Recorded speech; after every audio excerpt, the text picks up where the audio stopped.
Información precisa, completa, veraz, objetiva e independiente. Directo a tu pantalla. Voz de América en RCR 750. Desde la notificación de los primeros casos de VIH-Sida en 1981, el mundo mantiene una lucha de más de 40 años. Construir un sistema de salud más inclusivo, para no dejar a nadie atrás, para terminar con el SIDA, la tuberculosis y la malaria para siempre. La deuda crece, sobre todo en países de menores recursos. Para muchos en algunas partes del mundo, el acceso al tratamiento necesario no está disponible. Es uno de los únicos países donde no hay pruebas de VIH gratuitas, por lo que los pacientes conocen su estado muy tarde, cuando ya están en un estado avanzado de la enfermedad. Mientras surge un sentimiento de abandono y rechazo entre los afectados. De ahí todo el enfado y el miedo a que mañana no tengamos nuestro tratamiento. Y para muchos pacientes las consecuencias a corto plazo son irreparables. Al igual que en todas partes, hay ausencia de un enfoque holístico para la atención de un paciente con VIH. En V360 analizamos la actual situación del VIH-Sida en el mundo, con ocasión de la conmemoración del Día Mundial del SIDA por la Organización Mundial de la Salud.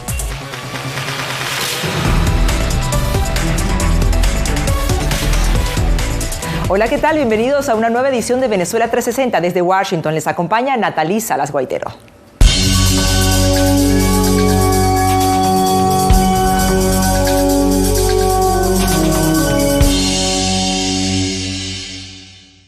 Se cumplen exactamente 41 años desde que fueron diagnosticados los primeros casos de VIH-Sida en el mundo y todavía esta enfermedad sigue siendo un reto. Fíjense, de acuerdo con la Organización Panamericana de la Salud y la Organización Mundial de la Salud, para finales del año 2021, casi 4 millones de personas diagnosticadas con VIH, esa era la cifra en el mundo. De aquí, de esta cifra, 2,5 millones de personas están en América Latina y el Caribe. Y si nos enfocamos ahora en las nuevas infecciones, nos encontramos con que, tomando en cuenta la última década, a nivel mundial hubo un descenso de las mismas, de todas las infecciones en las diferentes regiones. Sin embargo, siendo el Caribe la región donde se registra un mayor descenso, con un total de 28%, pero fíjense, dato importante, América Latina se registra un incremento de nuevas infecciones en casi 5 puntos porcentuales. Y finalmente, vamos a ver las muertes por SIDA en el mundo. Estamos en un descenso de aproximadamente un 50% a nivel mundial. Bueno, así estamos en el mundo el día de hoy. Sin embargo, para analizar las actuales condiciones del SIDA, del VIH-Sida y cómo la pandemia afectó su visibilidad y la regularidad de los tratamientos, me acompaña desde Miami la doctora Dadilia Garcés, quien es médica epidemióloga. Bienvenida, Dadilia. Gracias por la invitación. Doctora, si bien se ha avanzado mucho en cuanto al tratamiento de VIH-Sida, sigue siendo una enfermedad que cada año cobra más enfermos y muertos. ¿Cómo estamos aquí en Estados Unidos? Sí, definitivamente sigue siendo una enfermedad que causa una alta incidencia de personas que se contagian. La mortalidad ha bajado un poco, pero en los países subdesarrollados aún seguimos teniendo este problema. Estados Unidos tiene en estos momentos más de 1 millón de personas que han sido diagnosticadas y viven con HIV, y en los últimos años en promedio hay 40,000 diagnósticos anuales de HIV aquí en Estados Unidos. Ahora, doctora, la Organización Mundial de la Salud se ha trazado la meta de ponerle fin al SIDA en el año 2030. ¿Cómo estamos para cumplir esta meta? ¿Vamos por buen camino? Tú mencionaste algo muy importante y fue que la pandemia desaceleró mucho de estos objetivos. La meta inicial era que para el 2020 el 90% de las personas conocieran su estatus, el 90% empezara el tratamiento retroviral y el 90% lograra tener una disminución de la carga viral. Esto no se pudo lograr y obviamente con la pandemia todo esto se atrasó un poco más, por lo que mencionabas de que no todas las personas en el mundo logran tener las pruebas a tiempo y mucho menos los tratamientos.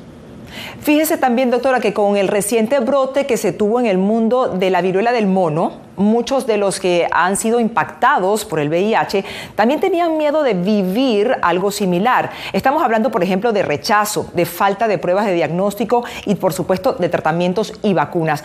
¿Cómo ven ustedes o cómo ve usted la atención que se le da a estos pacientes el resto del año, no solamente cuando, como el día o esta semana, se conmemora el Día Mundial del SIDA? Hay que tomar en consideración de que el manejo del SIDA depende mucho del contexto cultural de cada país. Hay países como Estados Unidos en que hemos avanzado mucho en ese sentido. Por ejemplo, de cada 7 personas que tienen HIV en Estados Unidos, 6 conocen su estatus. Sin embargo, en países donde se discriminan las personas del grupo LGBT, especialmente los hombres que tienen relaciones sexuales con hombres que pasan a ser el grupo de mayor riesgo, el estigma crece y esto lleva a que no reciban el tratamiento ni el diagnóstico adecuado. ¿Qué lecciones entonces nos quedan y cómo se puede lograr una mayor conciencia sobre esta enfermedad? Definitivamente tenemos que aprender de que esta enfermedad tenemos que verla de una manera holística, no crear las barreras culturales que tenemos en estos momentos y educacionales. Lamentablemente las mujeres también se han visto muy afectadas por diferentes razones y entre ellas es la falta de educación y no tener acceso a medios. Así de que tenemos que crear no solo campañas, sino realmente implementar medidas que permitan que todo el mundo tenga acceso al diagnóstico y al tratamiento temprano. Fíjese, doctora, que usted ha mencionado, y una de las áreas que en este Día Mundial del SIDA se enfoca más la Organización Panamericana de la Salud y la OMS, es la equidad, la igualdad en cuanto a la información adecuada, métodos de diagnóstico, vacunas, tratamientos. A su manera de ver, ¿dónde está la mayor deuda y cuáles son los factores que han incidido en esto? Sobre todo usted señalaba que las personas tengan acceso a la información, por ejemplo, en español, si hablamos de Estados Unidos. Sí, hay que colocar el acceso a la información de manera que sea fácil para los idiomas, que no haya una barrera lingüística, pero también en una manera de que se entienda y esto no que genere miedo. El HIV lo tenemos en otro nivel en comparación a hace 40 años, tenemos más información.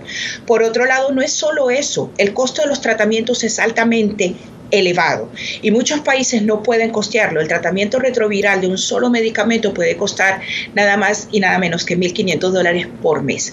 Así que necesitamos seguir apoyando a organizaciones como ONU-SIDA y la Organización Mundial de la Salud para que otros países lleguen a tener un mejor control de la enfermedad. Gracias, doctora Garcés. Nos acompañaba desde Miami.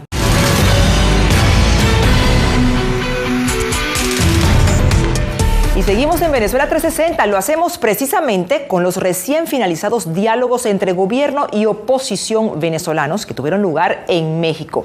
Bueno, luego de 13 meses de no verse las caras, nuevamente representantes de ambas tendencias se sentaron a la mesa. Y expertos consideran que no hubo acuerdos concretos de gran alcance, o al menos en aquellos temas que muchos esperaban. Es por eso que está con nosotros Adriana Núñez Rabascal desde Caracas. Adriana, ¿qué dicen los analistas en Venezuela sobre estas reuniones y cuáles fueron esos temas espinosos que todavía están esperando ser tocados en esta mesa? Vamos a comenzar por lo que no se discutió y se trata de las garantías para poder participar en las elecciones presidenciales pautadas para el año 2024. Es decir, que se retire la inhabilitación política que pesa sobre algunos actores que aspiran a medirse en esas presidenciales y que no lo podrán hacer. También está el tema de los presos políticos. Un total de 277 personas están encarceladas por motivos políticos y de acuerdo con los activistas esta debe ser condición sine qua non para poder seguir conversando con el gobierno. Vamos ahora con lo que dicen los analistas. A su juicio, pues ha ganado terreno el gobierno, pues se impone la narrativa de que las sanciones han empobrecido nuestra economía, cuando la realidad es que las sanciones impuestas por Estados Unidos vinieron años después de la debacle económica. Ahora, Adriana, ¿cuál es el alcance de lo que sí se discutió y lo que sí se acordó?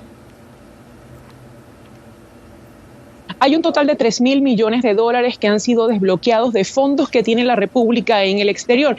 Van a ser administrados por Naciones Unidas y se van a utilizar para recuperar unas 900 escuelas, también rehabilitar hospitales, ayudar a los damnificados de las lluvias que tuvieron lugar hace apenas meses, así como también pues tratar de restablecer, rehabilitar la red eléctrica venezolana que, como mucho hemos reportado en este espacio, pues son frecuentes los apagones en Venezuela. Ahora, Adriana, fíjate que muchas de estas expectativas que se tenían son más a corto plazo que a largo plazo, como lo hemos comentado. ¿Hay algo que pueda pasar de aquí en adelante, algo notorio, un cambio notorio para los venezolanos? El cambio notorio se puede ver, Natalie, justamente en que si estos 3.000 millones de dólares que han desbloqueado de verdad van a ayudar a ese número de familias, a ese número de escuelas, pues algo que los venezolanos van a sentir directamente. Pero lo que han dicho los representantes de la oposición es que en la próxima ronda de negociaciones, que podría ser a comienzos del próximo año, se van a hablar de estos temas que importan mucho puertas adentro, y es las garantías para poder participar en unas elecciones presidenciales, la transparencia, la observación internacional y, por supuesto, ver cuál va a ser esa carta que va a dar el gobierno a la oposición para mantenerse en México. Bien, muchísimas gracias a nuestra compañera Adriana Núñez Rabascal desde Caracas. Y precisamente de Caracas nos vamos ahora a Bogotá, porque el gobierno de Colombia retomó los diálogos de paz con el Ejército de Liberación Nacional, el ELN, que fueron suspendidos, por cierto, desde hace un poco más de 4 años. El proceso tuvo lugar en Venezuela, el país donde el ELN tiene su campo de acción, lo que ha causado opiniones divididas sobre esta mesa de negociación con la guerrilla más antigua que tiene Colombia. Reinstalar la mesa de conversaciones con sus respectivas delegaciones. Con este anuncio, el presidente Gustavo Petro abrió un nuevo capítulo en los diálogos de paz con el Ejército de Liberación Nacional. El más reciente proceso fue suspendido en 2019 por el entonces presidente Iván Duque, luego de que el grupo guerrillero activara un artefacto explosivo en la Escuela de Cadetes General Francisco de Paula Santander en Bogotá, provocando la muerte de 22 personas, la mayoría de ellos uniformados. Distintos gobiernos colombianos ya habían intentado poner fin al conflicto con el ELN. Los primeros acercamientos con esta guerrilla se dieron en 1975 en el gobierno de Alfonso López Michelsen. 15 años después, el gobierno de César Gaviria lo intentó de nuevo. Luego, entre el 2005 y 2007, durante el mandato de Álvaro Uribe, se desarrolló una fase exploratoria sin resultados. Retomar el conjunto de los acuerdos y avances logrados desde la firma de la agenda de marzo 30 de 2016. Esta vez el anuncio de la reapertura del diálogo se hizo desde Caracas, lugar que será el escenario de los diálogos. Precisamente allí se había desarrollado uno de los intentos de negociación en el 2014. Lo particular de esta negociación es que se reinicia un proceso, no arrancamos de cero. Explica Iván Cepeda, senador y jefe del Comité Técnico de Paz del Gobierno de Colombia. En su rol de negociador, considera que la presencia de Venezuela en estos diálogos representa una garantía. Creo yo que precisamente porque nuestro conflicto ha desbordado las fronteras, no solamente hacia Venezuela, sino hacia Ecuador, a Panamá. Pero no todos coinciden.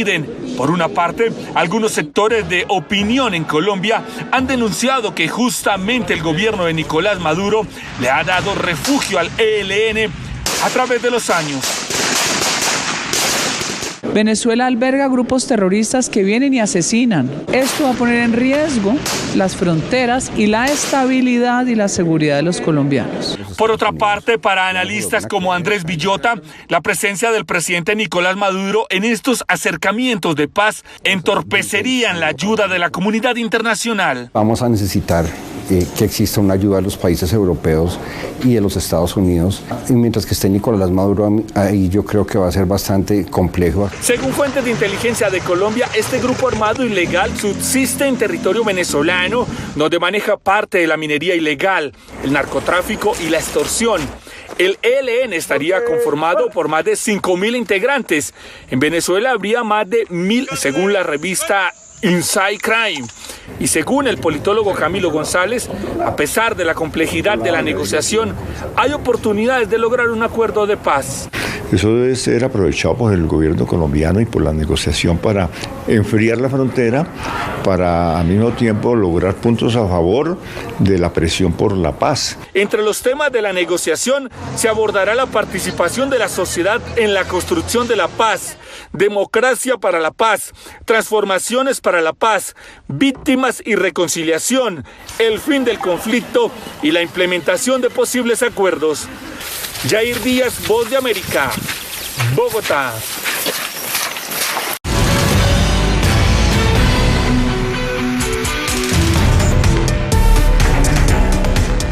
Continuamos en Venezuela 360, esta vez nos vamos a Qatar.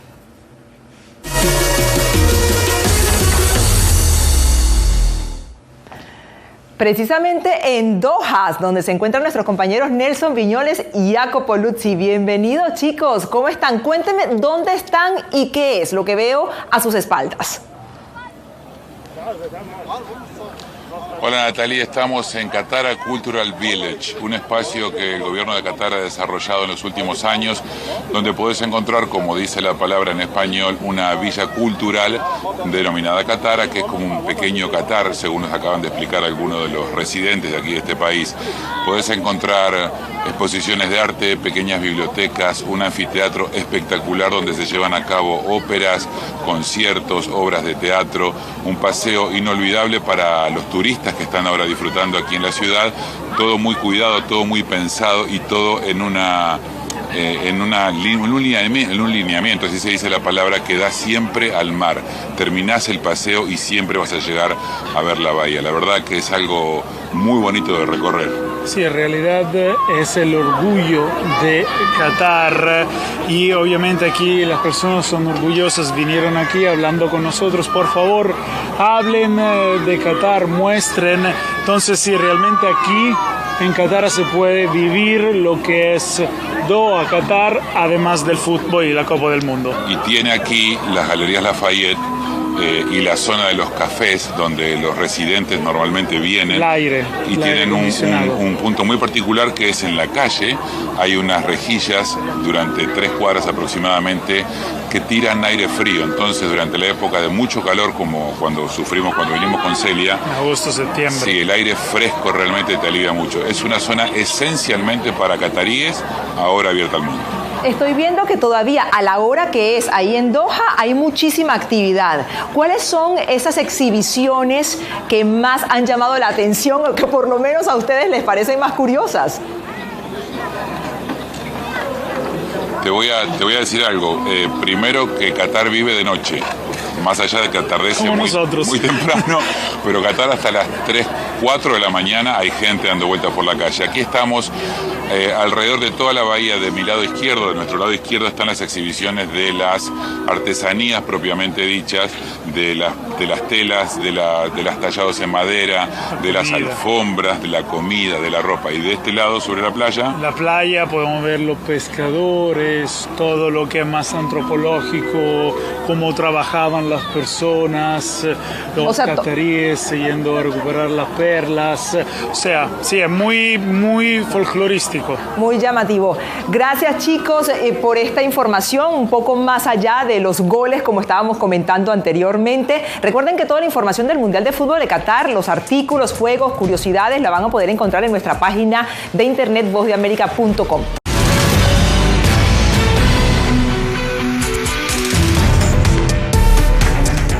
Y ya en la parte final de nuestro programa nos enfocamos en Estados Unidos, la comunidad hispana en este país. Y es que según datos oficiales señalan que más de 41 millones de personas hablan español como primer idioma y que es un número que va en aumento. Pero a medida que crece esta comunidad también se están incrementando las amenazas y desafíos. ¿Cuáles son? Bueno, Belén Mora está con nosotros desde aquí, desde Washington. Hola Belén, ¿a qué se refieren los analistas con amenazas y desafíos de los hispanos en este país?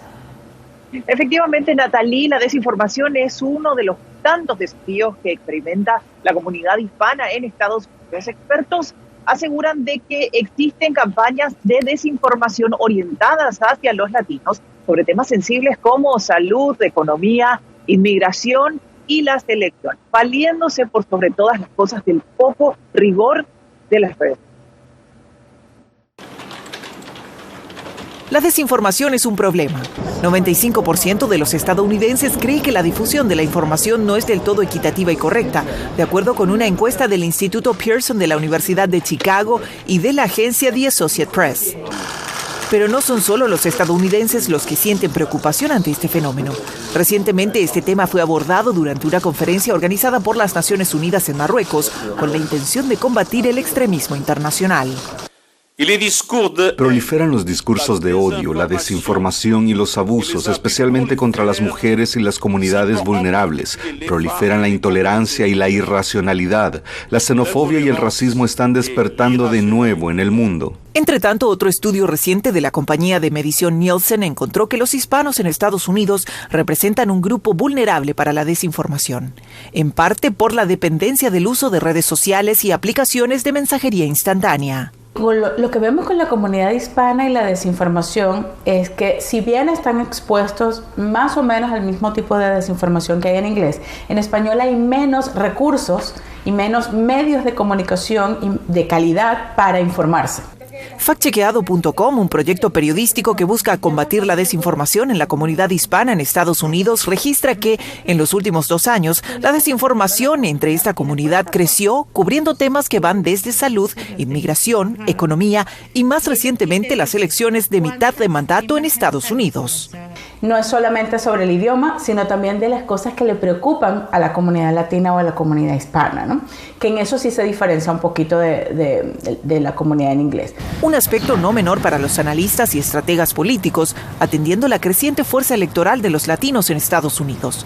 Más de 35 millones de electores de origen hispano estuvieron habilitados para votar en los recientes comicios, lo que representa un 14% del electorado total. Y estos números seguirán creciendo según los pronósticos. En algunos estados, los latinos son una parte grande e importante del electorado.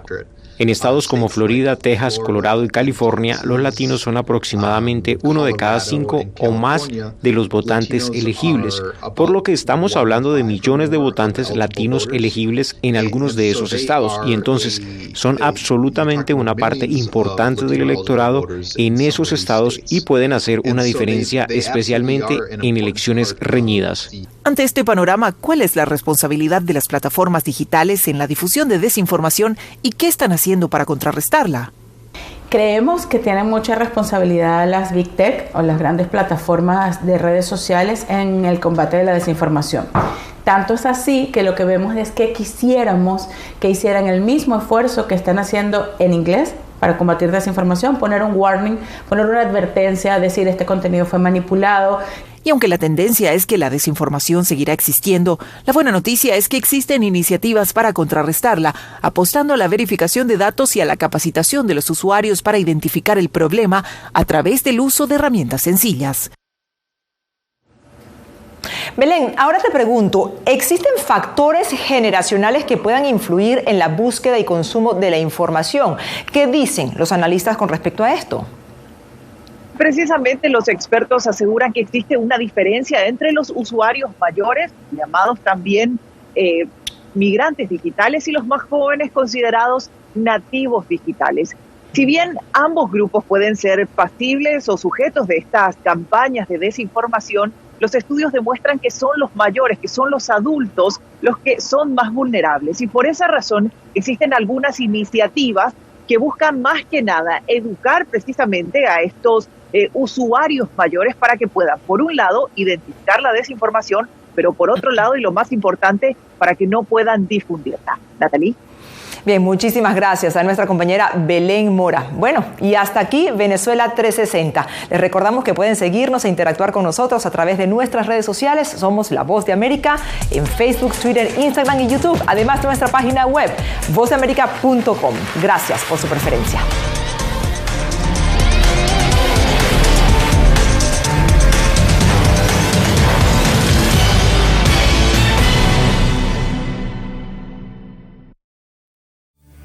Radio Caracas Radio presentó Voz de América.